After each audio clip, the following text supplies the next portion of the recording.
Bienvenue à We IT Capable, la série du PNUD où nous ne cherchons pas les réponses faciles, mais les bonnes questions.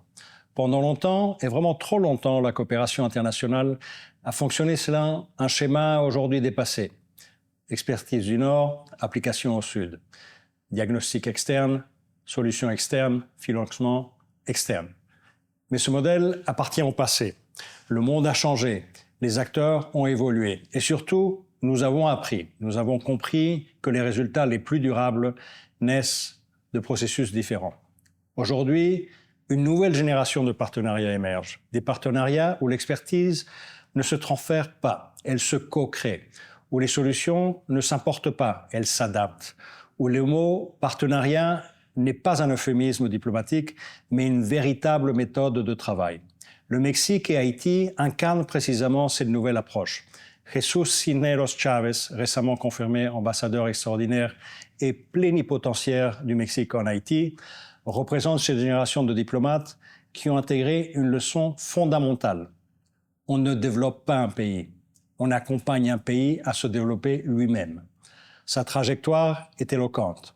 Du Conseil de sécurité de l'ONU, où il a traité des crises les plus complexes de notre époque, à Port-au-Prince, où il choisit de transformer cette expertise multilatérale en action bilatérale et concrète.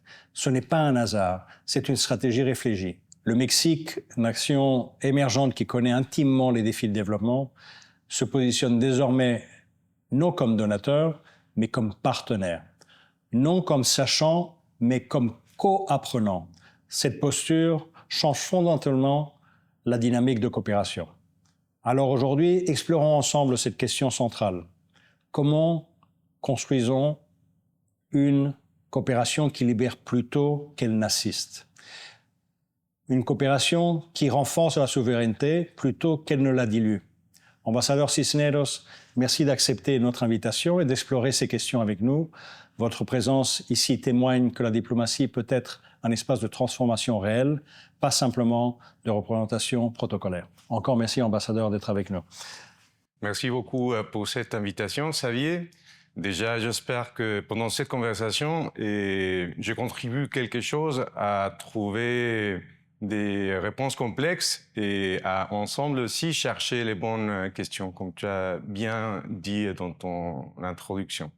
Merci, monsieur l'ambassadeur. Donc, je vais commencer. Vous venez de présenter vos lettres de créance il y a quelques mois, ou même 1 ou 2 mois, suite à une mission comme chargé de mission, donc vous connaissez le pays. Mais cette nomination, en tant qu'ambassadeur, est un signal fort venant de Mexico, de la ville de Mexico, naturellement. Et je voulais savoir quel est le message qui vient avec votre nomination et quel agenda portez-vous dans le cadre de votre fonction? Je pense que déjà, c'est un message politique de la part de mon pays. Le fait de décider que le chef des missions soit plus un chargé d'affaires, mais un ambassadeur, c'est-à-dire le plus haut niveau qu'on peut envoyer comme représentant d'un pays dans un autre pays.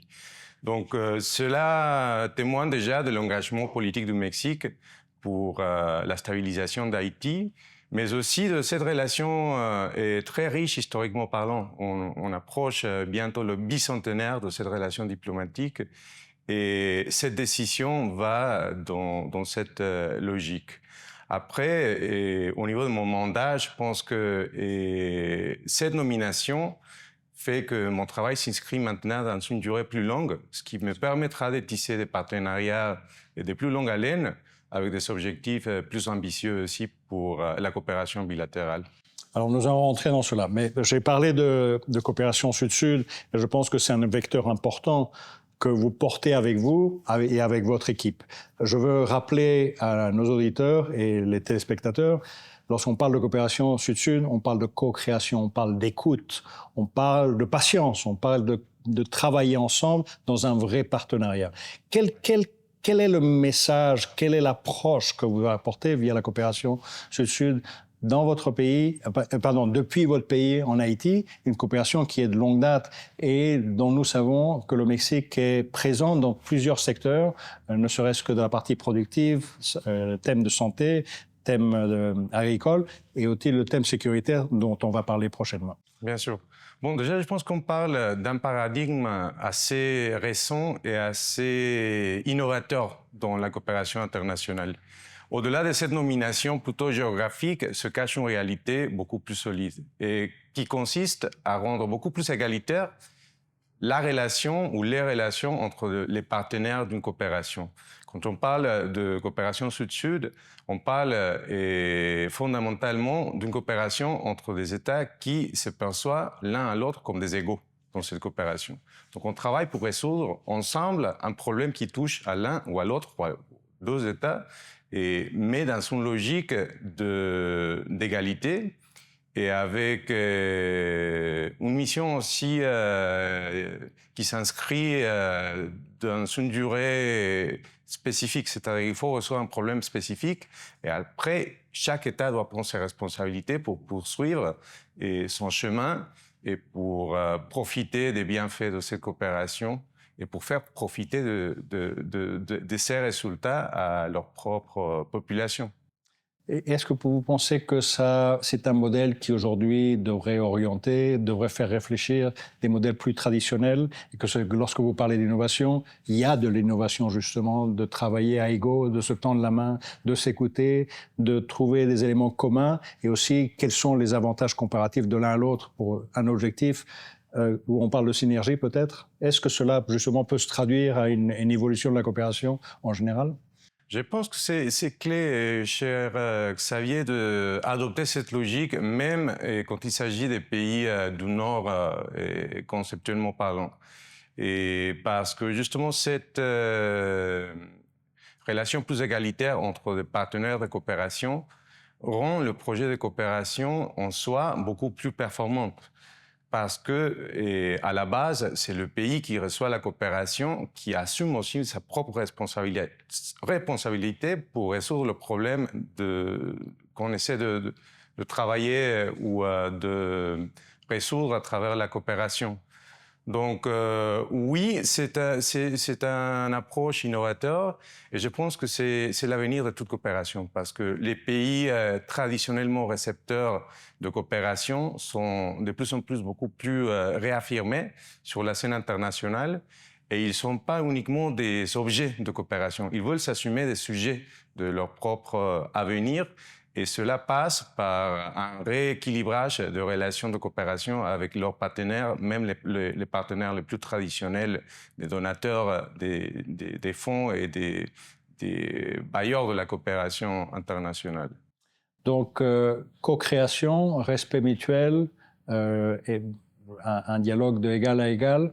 Et dans tes perspectives, quels sont les gros dossiers aujourd'hui du Mexique ? En Haïti, si naturellement vous allez citer le thème sécuritaire, mais peut-être on peut commencer par d'autres dossiers plus traditionnellement de développement et je vous laisse nous en donner quelques-uns de façon à montrer justement la grande envergure de la coopération mexicaine ici en Haïti. Bien sûr. Déjà, je pense que la réponse la plus courte, c'est que les chantiers de la coopération mexicaine en Haïti, c'est les chantiers des Haïtiens. C'est leur projet d'avenir. Donc, on est là à l'aide des Haïtiens, là où ils demandent une aide mexicaine. On n'est pas là pour imposer nos chantiers ou notre agenda de développement. C'est aux Haïtiens de décider quelles sont leurs priorités de développement et à nous après de décider dans quelle mesure on peut contribuer à la réussite de l'agenda fixé par à la fois les autorités, mais d'autres acteurs non gouvernementaux aussi d'Haïti. Et cela est fondamental. Exactement. Je pense que c'est sur cette base qu'on construit des relations. C'est la clé. Je pense que c'est l'apport aussi de cette approche sud-sud de coopération. Et donc, les domaines de coopération en Haïti ont été toujours, pour le Mexique, guidés par les priorités haïtiennes. On a travaillé sur l'agriculture, par exemple, pour améliorer la performance de la filière du cocotier dans le sud du pays, et avec l'idée, de longue haleine, d'aider à bâtir la sécurité alimentaire de ce pays. Et c'est quand même dommage de voir une terre si riche et une population si disposée au travail qui n'arrive pas à produire tout ce dont elle a besoin pour se nourrir.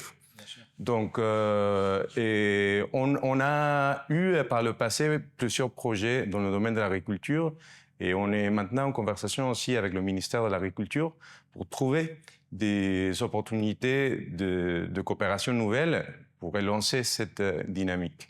Et cette coopération dans le domaine de l'agriculture a été un peu mise en pause à cause de la situation sécuritaire. Mais maintenant, on constate qu'il y a des régions du pays qui sont déjà ouvertes à reprendre les projets de coopération. Et on a eu aussi beaucoup de travail ensemble avec nos partenaires haïtiens pour faire venir au Mexique des étudiants, pour former du capital humain nécessaire pour la relance économique du pays, mais aussi pour la stabilisation dans la longue durée de ce pays pour la sortie de la crise actuelle. Et on a eu de la coopération humanitaire à des moments très ponctuels de l'histoire récente haïtienne, notamment après les tremblements de terre et d'autres catastrophes naturelles. Mais nous visons surtout à l'aide au développement.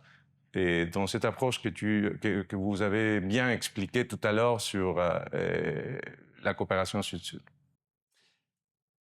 Entrons dans les thèmes de gouvernance de sécurité. Et je sais que vous avez un rôle de partenaire de choix et de proximité des différentes autorités.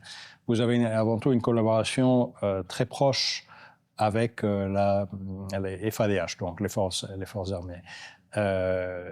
Pouvez-vous nous en dire un peu plus comment ça rentre dans cette logique et peut-être d'autres éléments dans la gouvernance que je vous laisse nous en donner un petit aperçu? Bien sûr. Bon, déjà, c'est encore un exemple d'un chantier qui a été ouvert par les Haïtiens eux-mêmes. Après la décision de reconstruire l'armée haïtienne, le Mexique a été l'un des premiers pays à offrir son aide pour consolider cette institution, pour déjà former les nouveaux recrues, mais aussi pour travailler sur tout ce qui touche la création de la carrière militaire en Haïti. Parce qu'on a constaté qu'il faut aller au-delà des formations. Les formations sont clés maintenant pour que les jeunes recrues soient capables d'entamer un combat pour aller défendre le territoire, pour protéger la souveraineté nationale. Mais pour retenir ce talent formé au Mexique et ailleurs, il faut aussi avoir une carrière militaire bien organisée qui donne des perspectives professionnelles à tous ces jeunes soldats. Il faut qu'ils sachent, quand ils intègrent l'armée haïtienne, ce qu'ils doivent faire pour devenir un jour des généraux, des colonels, et pour assumer des responsabilités qui correspondent à leur formation et à leur capacité aussi. Donc, nous, on a travaillé sur ce projet dès le début, c'est-à-dire dès que l'État haïtien a décidé de reconstruire ses forces armées. Et notre travail va même au-delà de la formation et de la coopération bilatérale. On a fait le plaidoyer pour que d'autres partenaires aussi coopèrent avec les forces armées haïtiennes, parce que dans notre conception, l'armée haïtienne ou l'armée de n'importe quel pays, c'est une partie essentielle de la souveraineté nationale et c'est un élément clé pour la continuité de l'État. Donc, une armée performante qui se guide par des principes démocratiques et de respect des droits de l'homme est clé pour l'avenir et pour la normalisation démocratique de ce pays. Vous avez aussi travaillé en collaboration avec la PNH. Si je me rappelle, on en avait déjà discuté, des visites et des échanges avec le centre tactique à la ville de Mexico. Il me semble avoir aussi un centre fédéral. Ça a été aussi un élément qui était intéressant dans le cadre justement des actions que la PNH est en train de entreprendre en ce moment dans le centre de la ville. Pouvez-vous nous en dire un peu plus? Il y a une expérience pratique qui en est découlée de cet échange. Bien sûr. Je pense que déjà quelque part, les trajectoires historiques de la police haïtienne et celles de la police mexicaine se sont rencontrées à un moment donné. C'est-à-dire, au moment où cette coopération dont vous parliez tout à l'heure s'est réalisée, et la police mexicaine venait d'être réformée pour créer une garde nationale. Et les défis auxquels cette réorganisation était confrontée étaient très similaires à ceux de la réforme de la police nationale haïtienne. Donc, on a partagé déjà notre expérience pour la création de ce centre de communication et d'intelligence pour une mieux coordination de la police mexicaine, et avec l'idée de rendre utile notre modèle à la police nationale haïtienne. Ils ont trouvé que ce modèle collait beaucoup avec leurs propres défis et leurs propres programmes. Et finalement, la mise en place de ce centre ici en Haïti témoigne justement de l'utilité de ces échanges qu'on a eus grâce en plus au PNUD et en 2024 au Mexique. Il n'est pas si loin que ça. Restons toujours un peu dans cette thématique de gouvernance. On a un processus électoral qui s'annonce, qui commence à prendre forme. Indépendamment de son évolution et sa temporalité, il est évident que nous avons aujourd'hui une classe d'âge qui ne connaît pas justement cette expression de l'expression du vote, d'élire ses représentants, au plus haut niveau jusqu'au niveau local, avec une jeunesse qui aujourd'hui, c'est la grande majorité de la population. Et nous avons une tranche d'âge qui, pendant les 18 à 28 ans, si je peux dire, ne connaît pas ces réalités. Ça va être la première fois pour eux qu'ils vont connaître un processus de sélection de leurs candidats. Et j'espère sur la base d'un débat, sur un débat constructif, programmatique, sur le pays qu'ils veulent. Vous le voyez comme une opportunité. Quels seront les éléments justement pour avoir un espace, que ce soit un espace de dialogue, un dialogue qui peut être avec différents points de vue, mais de dialogue, de construction, de vision, et qui aboutisse finalement à l'élection de la personne qui reflète le choix du peuple, mais aussi où les jeunes aient leur voix. Bien sûr. Bon, déjà, je pense que les élections, c'est la meilleure méthode pour le renouvellement institutionnel du pays, surtout après cette crise si longue qu'on a vécue en Haïti. Mais les élections doivent se passer dans des conditions conductives à une vraie démocratie. Parce que sinon, les risques d'un conflit post-électoral, etc., peuvent être fatidiques pour une société qui a déjà trop souffert. Mais on est à l'heure actuelle et à un bon moment pour justement ensemble construire ces bonnes conditions. Déjà, il faut bâtir les conditions sécuritaires. Le gouvernement haïtien qui insiste à chaque occasion sur l'importance de garantir un minimum de conditions de sécurité pour pouvoir mener un processus électoral à terme. Et ça, c'est clair. Après, il y a, comme vous disiez tout à l'heure, le défi de la mobilisation de l'électorat. Et la participation électorale en Haïti, en général, même avant cette crise, était déjà un défi. Donc maintenant, on a une bonne partie de la population qui est composée par des jeunes qui n'ont jamais participé à une élection. Donc, il faut faire un effort pédagogique assez important pour intéresser ces gens au processus électoral. Et cela passe, je pense, par un autre élément que vous avez mentionné dans votre propos tout à l'heure. Et pour que les élections intéressent les jeunes, il faut qu'il s'agisse vraiment d'un débat d'idées et d'un contraste entre des programmes de politique publique, mais surtout des modèles de société. Parce qu'il ne s'agit pas uniquement de choisir qui sera à quel poste. Il faut essayer de faire une espèce de paix entre les Haïtiens pour construire un nouveau modèle de société. Parce que si le projet qui sort élu des éventuelles élections ne s'attaque pas aux causes profondes de la crise actuelle, la même société, avec ces mêmes fractures, va reproduire les mêmes problèmes qu'on a vécus par le passé. Donc, c'est une opportunité, oui, on peut en faire une opportunité. Et c'est pourquoi je pense que la coordination déjà avec tous les coopérants est très importante. Mais surtout, il est très important d'avoir un projet national clair, axé sur la vraie réconciliation de tous les éléments qui composent la société haïtienne et puis qui porte une vision sur l'avenir de la société haïtienne, une vision optimiste qui attire les jeunes, qui attire les femmes qui ont été aussi par le passé pas assez représentées dans le milieu politique et dans la vie politique en général en Haïti. Donc on a cette opportunité, on peut en profiter, il y a des moyens à disposition de ce projet, mais d'abord il faut qu'il y ait un accord intra-haïtien pour pouvoir réussir dans cet agenda. En regardant une réalité, et je sais que la réalité est bien plus complexe et plus ample avec plus de variables, la participation des jeunes au processus, au prochain scrutin est fondamentale. Oui. Et une participation qui ne reflète pas simplement via leur vote, mais aussi à travers leur voix, ce débat d'idées dont vous parlez, et peut-être participation comme représentant à différents niveaux. Bien sûr.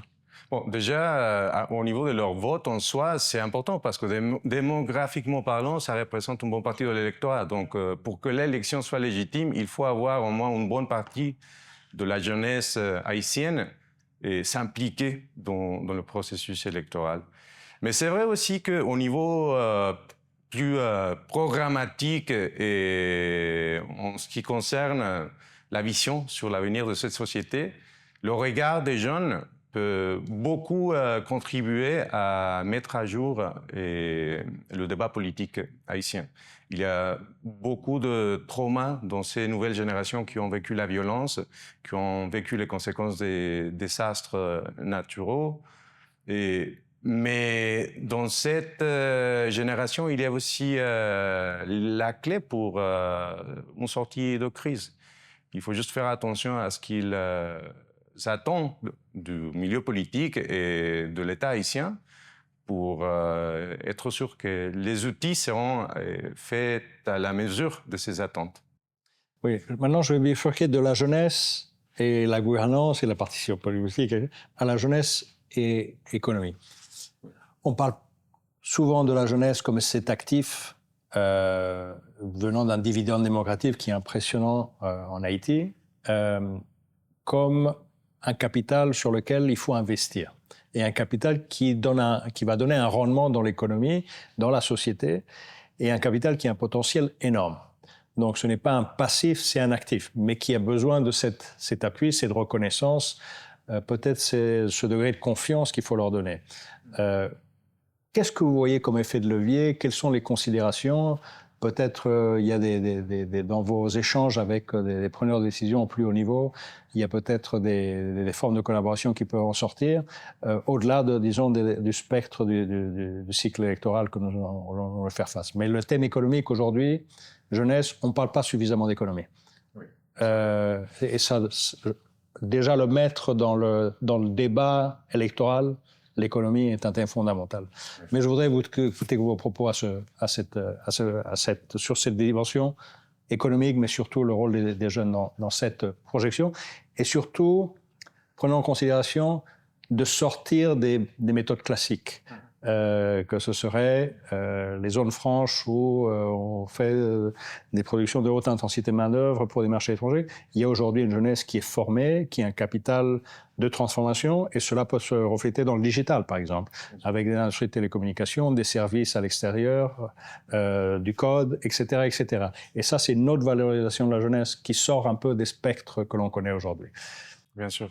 Je pense que vous avez tout à fait raison. Il faut penser, et surtout aux nouvelles technologies, comme un levier qui peut accélérer la relance économique haïtienne et accélérer aussi le processus de, quelque part, réduire les brèches qui ont été créées à cause de ces années de crise. Et alors, comment faire pour ouvrir des espaces à la jeunesse ?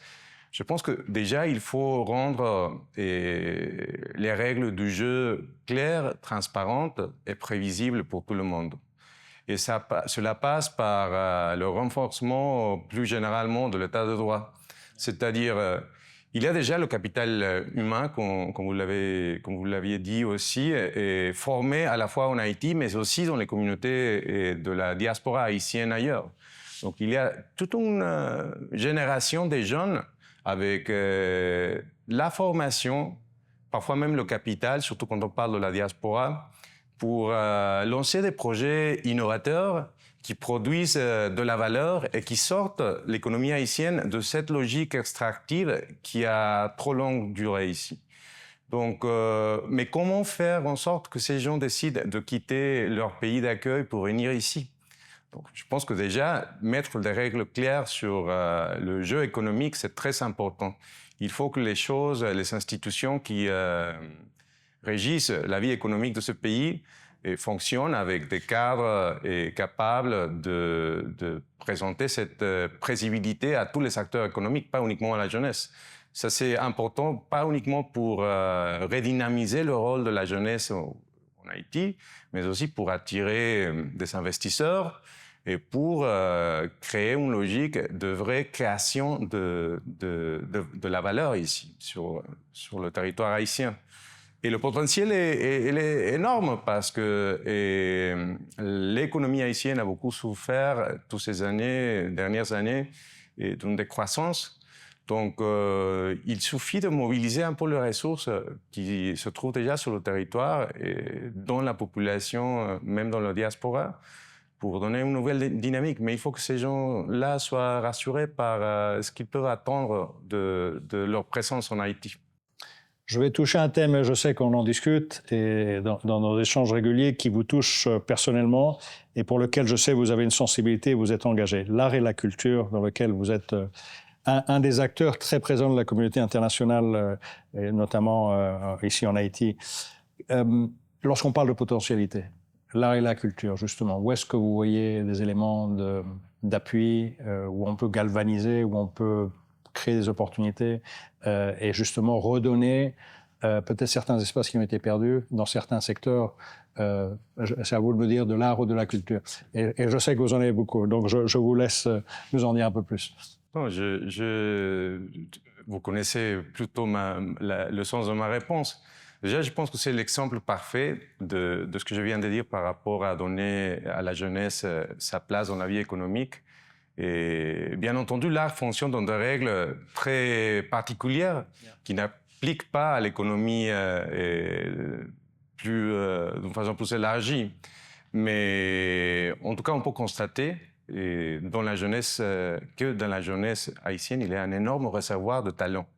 Tous les artistes qu'on voit réussir ici en Haïti, mais aussi dans les foires et le marché de l'art international, et sont un témoignage du talent de ce pays, de la particularité culturelle et historique d'Haïti.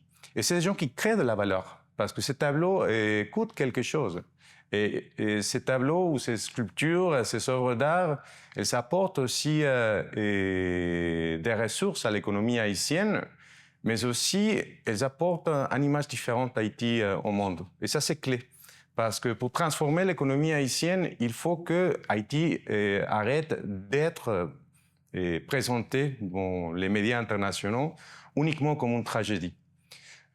Il y a la crise, il y a l'urgence, il y a tout ce qui ne va pas, mais il y a aussi beaucoup d'éléments qu'on doit prendre dans sa juste dimension, qui sont des vrais leviers pour sortir de cette crise et qui, dans le court terme, offrent d'opportunités à la fois économiques, mais aussi de rayonnement culturel aux gens de ce pays.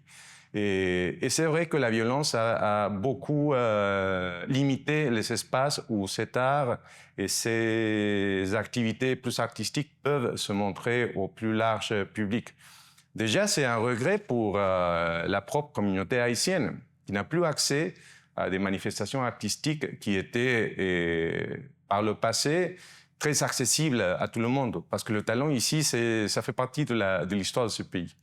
Mais aussi, d'une façon plus égoïste, ça limite aussi l'accès que nous, les étrangers qui habitons maintenant en Haïti, avons sur la création et l'art d'Haïti. Je pense que pour rendre plus visible toute cette activité, il faut faire un effort supplémentaire. Et nous, à l'ambassade du Mexique, on a commencé par ouvrir nos propres espaces aux créateurs haïtiens. Déjà pour les montrer à nos collègues, pour arrêter de parler que de la tragédie qui est Haïti, et pour montrer aussi qu'il y a un autre Haïti possible. Un Haïti qui est beau, un Haïti qui est vaudoisant, un Haïti qui est fier de l'être, un Haïti qui voit ça comme une expression de l'universalité de ses valeurs et pas comme un prétexte pour s'éloigner du reste de la communauté internationale. Donc cette fierté, on la retrouve partout quand on cherche les jeunes ici en Haïti. Et il faut travailler ensemble pour créer plus d'espaces ici en Haïti, à l'étranger, pour montrer cette vitalité qui est la clé de la réussite haïtienne.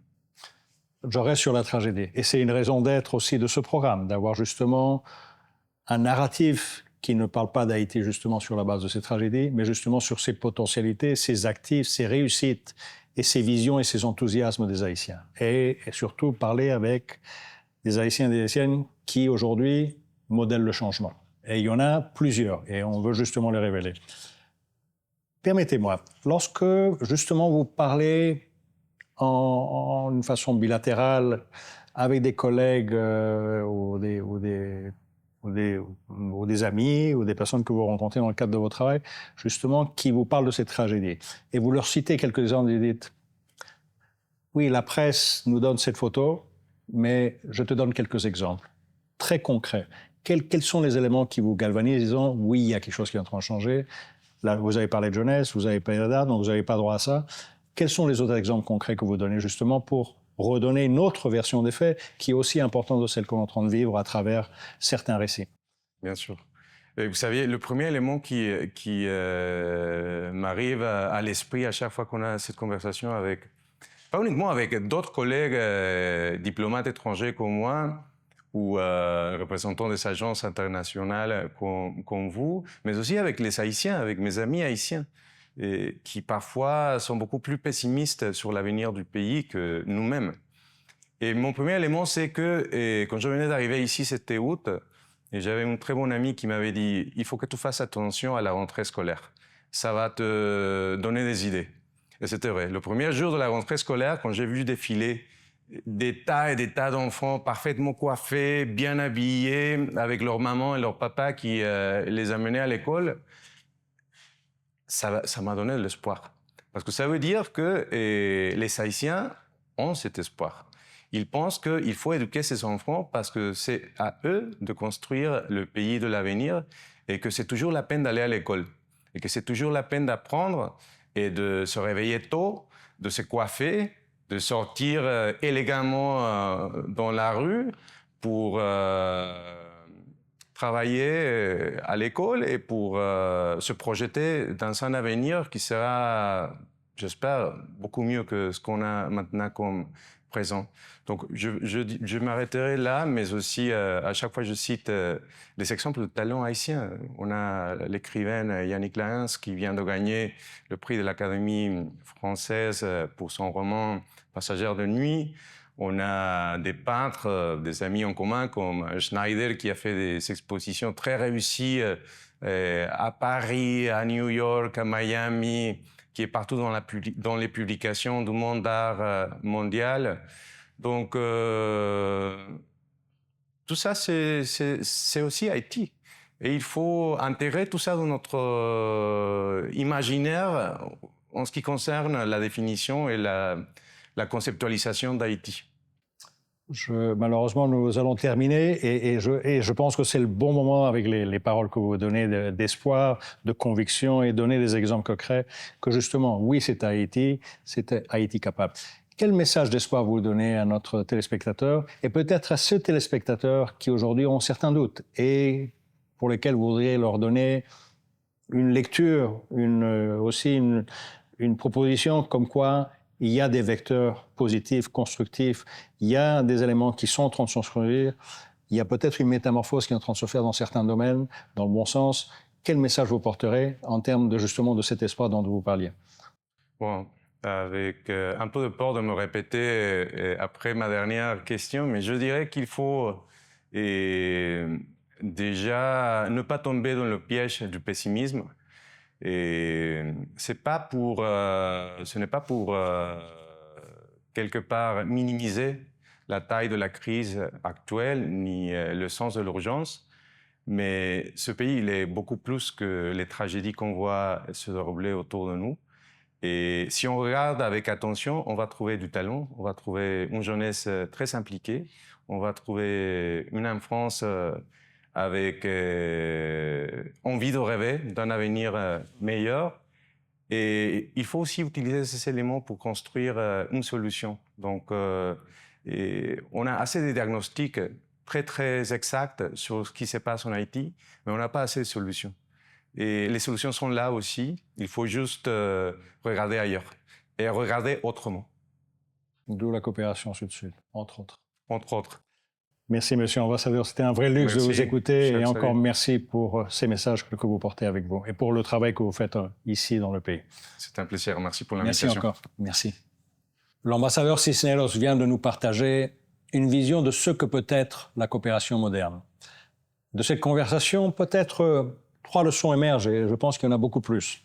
Premièrement, le partenariat authentique construit des capacités, pas des dépendances. Quand le Mexique forme des policiers, offre des bourses, partage son expertise, il crée des compétences qui restent, se multiplient et se transmettent. Deuxièmement, les solutions durables sont toujours co-construites. L'expertise externe rencontre la connaissance locale pour créer quelque chose de nouveau, d'approprié et de viable. Et finalement, la stabilité d'Haïti est un intérêt régional partagé. Le Mexique investit parce qu'une région prospère, c'est l'intérêt de tous. Nous avançons ensemble ou nous stagnons séparément. Qu'est-ce qui rend une coopération transformatrice?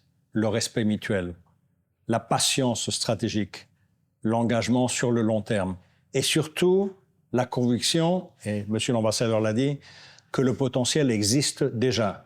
Donc oui, Haïti capable, oui, Haïti peut, avec des partenaires qui croient vraiment, avec des institutions qui s'engagent vraiment, avec des citoyens qui agissent vraiment. Ambassadeur Cisneros, merci d'incarner cette approche avec authenticité. Vous nous rappelez que la diplomatie est avant tout un outil de construction collective. Et à vous, chers auditeurs, la transformation d'Haïti ne se regarde pas. Elle se construit et vous en êtes les architectes. Chaque compétence développée, chaque institution renforcée, chaque partenariat respectueux, c'est une brique posée pour l'avenir. Rendez-vous au prochain épisode où nous continuerons à mettre en lumière ceux et celles qui construisent et transforment. Parce que oui, Haïti capable, et nous le démontrons un épisode à la fois. À très bientôt.